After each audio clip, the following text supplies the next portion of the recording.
विद्यार्थियों, चलिए आज फिर शुरू करते हैं एक नई एक्सरसाइज के साथ। एक्सरसाइज 4.3 द्विघात समीकरण के मूलों की प्रकृति ज्ञात कीजिए, यदि अस्तित्व हो तो उन्हें ज्ञात कीजिए। मूलों की प्रकृति हमने प्रीवियस लेक्चर के अंदर डिटेल से स्टडी किया था।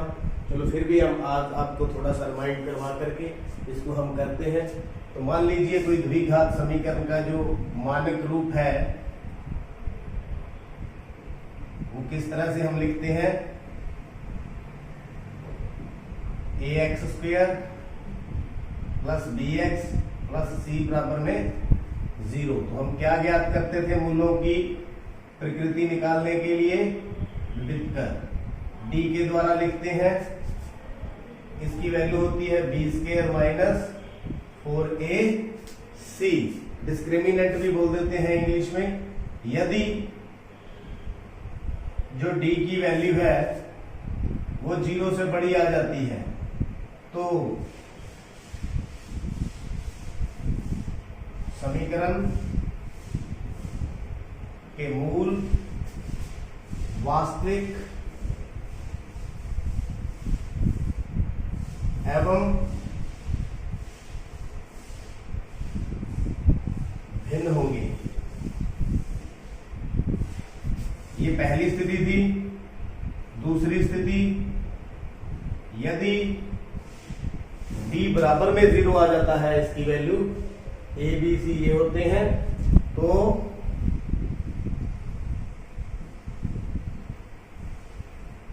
समीकरण के मूल वास्तविक एवं बराबर होंगे। वास्तविक एवं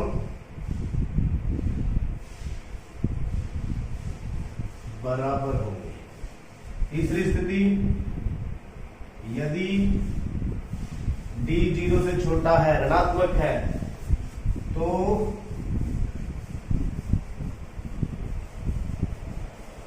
समीकरण के मूल वास्तविक नहीं होंगे।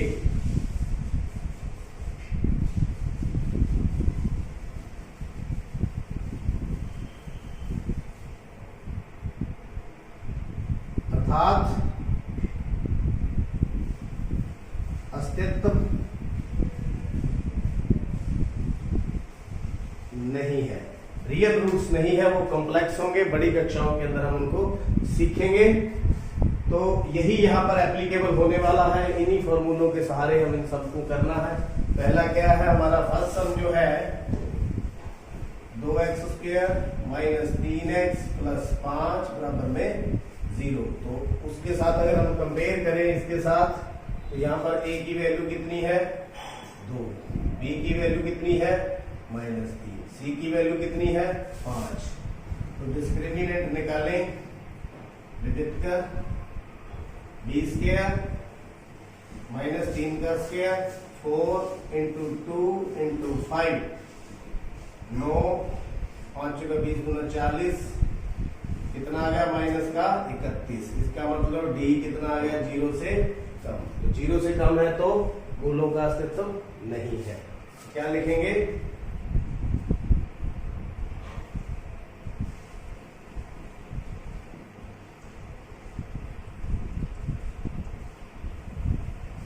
में क्लियर। तो यहां पर क्या है? यदि अस्तित्व हो तो उन्हें ज्ञात कीजिए। है ही नहीं तो इनको ज्ञात क्या करेंगे? तो आपका पहला sum complete, first part complete. तो बढ़ते हैं सेकंड पार्ट की तरफ। 3x स्क्वायर 4 वर्गमूल 3x प्लस 4 बराबर में 0। यहां पर a की वैल्यू कितनी है? 3, b की वैल्यू कितनी है? -4 वर्गमूल 3, और c की वैल्यू कितनी है? 4। तो d निकालेंगे, b square minus 4ac minus 4 वर्गमूल 3 का स्क्वायर माइनस 4 गुना 3 गुना 4, 4ac।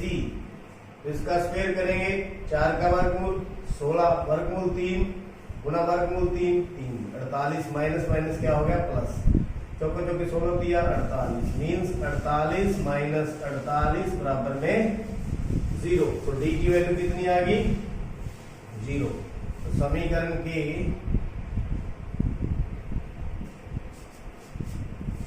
वास्तविक एवं बराबर मूल है। तो मूल है तो उनको ज्ञात करेंगे। तो ज्ञात करने के लिए यहीं जाएंगे, द्विघात सूत्र विधि को लगा लेते हैं, बहुत आसान है।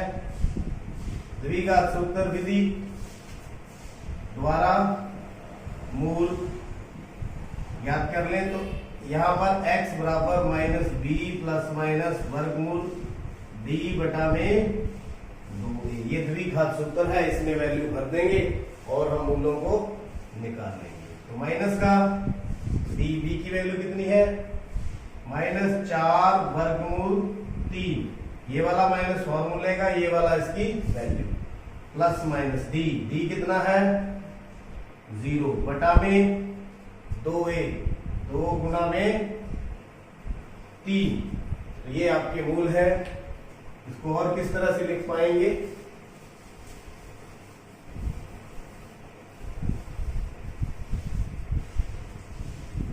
तो x बराबर में माइनस माइनस प्लस 4 वर्गमूल 3 बटा में 6, काट दें, 2 दूनी 4, 2 3 6, तो 2 वर्गमूल 3 बटा में 3। तो 2 मूल है और दोनों क्या है, बराबर है।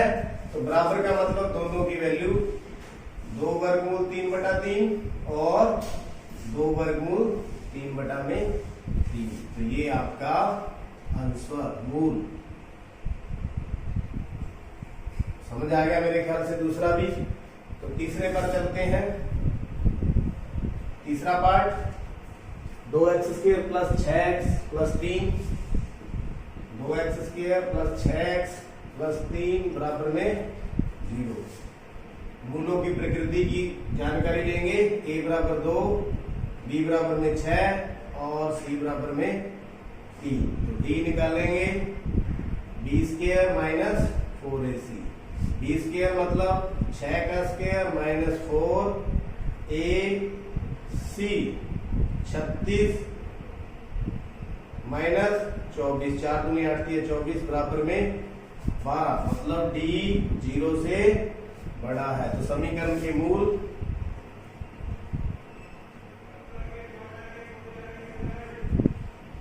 वास्तविक तथा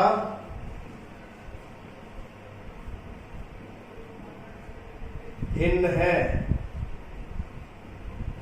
वास्तविक तथा भिन्न है मतलब मूल है। तो अब हम उनको ज्ञात कर लेंगे द्विघात सूत्र के द्वारा ही, चाहे आप गुणनखंड विधि द्वारा ज्ञात कर ले तो भी कोई समस्या नहीं है, पूर्ण वर्ग विधि से ज्ञात कर ले तो भी कोई समस्या नहीं है। तो द्विघात सूत्र द्वारा मूल x बराबर माइनस का b प्लस माइनस वर्गमूल d बटा में 2a। तो यहां पर हम मान भर देंगे, a का कितना है और b का कितना है, b का कितना है 6, तो माइनस का 6 प्लस माइनस d 12 वर्गमूल 12 बटा में 2 गुना में 2 माइनस का 6 प्लस माइनस, इसको 4 गुना 3 लिख दें बटा में 4, तो किसके बराबर हो गया, माइनस का 6 प्लस माइनस 4 का वर्गमूल 2, 2 वर्गमूल 3 बटा में 4। तो वैसे तो हल आ चुका है, लेकिन और सिंप्लीफाई कर ले तो 2 यहां से कॉमन ले सकते हैं, माइनस का 3 प्लस माइनस 3 बटा में 4, तो काट दें 2 दूनी 4। तो कौन कौन से आगे, माइनस 3 प्लस माइनस वर्गमूल 3 बटा में 2। इनको अलग अलग करके लिख लें, एक प्लस का अलग और माइनस का अलग। तो ये आपके मूल, और इसी के साथ ही इसके जो तीनों पार्ट आपके पूरे हुए। दूसरा पार्ट देखते हैं। निम्न प्रत्येक द्विघात समीकरण में k का ऐसा मान ज्ञात कीजिए कि उसके 2 बराबर मूल हो। तो ये हमारे पास समीकरण है। जब मूल बराबर होते हैं तब, तो देखिए अभी हमने पिछले सम के अंदर अभी किया था, यहां पर मूलों की प्रकृति मूल बराबर कब होते हैं, जब d बराबर में 0 और d की वैल्यू b² माइनस 4ac, तो ये किसके बराबर हो जाएगा, 0 के। तो यहां देखिए a की वैल्यू कितनी है 2, b की वैल्यू कितनी है k और c की वैल्यू कितनी है 3। तो इनको हम यहां भर देंगे और अपना सवाल अपने आप हो जाएगा। b की जगह पर क्या लिख दें, यहां पर b² माइनस 4 इंटू 2 इंटू 3 बराबर में 0, यानी k² माइनस 24 बराबर में 0। तो k² बराबर में 24 और यहां से k की वैल्यू कितनी आ जाएगी 24 का वर्गमूल। तो 24 को हम इस प्रकार लिख लें 4 गुना में 6, एक ऐसा गुणनखंड जिसका वर्गमूल निकल जाए, तो वर्गमूल 4 निकल जाएगा, कितना आ जाएगा 2 प्लस माइनस 2 वर्गमूल 6। तो k की वैल्यू आ गई प्लस माइनस 2 वर्गमूल 6। This is the answer. तो मेरे ख्याल में पता चल गया, बराबर मूल है तो d बराबर 0 हो जाएगा, तो यहाँ वैल्यू पुट करते जाएंगे तो k की वैल्यू अपने आप आ जाएगी। इसी प्रकार यहाँ चलते हैं, मानक रूप kx² माइनस 2kx प्लस 6 बराबर में 0। तो अगर मूल बराबर है, मूल बराबर है तो आपको पता है ये d बराबर क्या हो जाएगा 0, मतलब b² माइनस 4ac बराबर में 0। तो यहाँ देखिए a और b और c की वैल्यू कितनी है, a की वैल्यू a और b की वैल्यू क्या है यहाँ पर माइनस का 2k और c की वैल्यू कितनी है 6। तो ये हम यहाँ पर पुट कर देंगे, अपने आप k की वैल्यू आ जाएगी 2k का होल स्क्वायर माइनस 4 गुना में k गुना में 6 बराबर में 0। तो स्क्वायर कर देंगे, माइनस 2 का स्क्वायर 4, k² माइनस 24k बराबर में 0। यहां से देखिए क्या कॉमन आ रहा है, 4k कॉमन आ रहा है, तो अंदर क्या रहेगा k माइनस का 6 बराबर में 0। तो यहाँ पर या तो 4k 0 हो जाएगा, तो k की वैल्यू आ गई 0/4 बराबर में 0, और या आ गई k माइनस 6 बराबर में 0, k बराबर में 6। तो k की वैल्यू एक तो 0 आ गई, एक 6 आ गई। परंतु आप यहाँ पर देखिए, अगर हम k की वैल्यू यहाँ पर पुट कर देते हैं तो ये द्विघात समीकरण ही नहीं रहेगी, तो यह छोड़ देंगे, संभव नहीं। क्यों, क्योंकि यह जहां 0 भर देंगे तो यह द्विघात समीकरण का फॉर्म ही नहीं रह जाएगा। इसलिए जो k की वैल्यू 6 है, दिस इज द आंसर। तो उम्मीद करता हूं आज ये आपको पूरे सम आपको अच्छी तरह से समझ आ गए होंगे। आपका देखने के लिए बहुत बहुत धन्यवाद।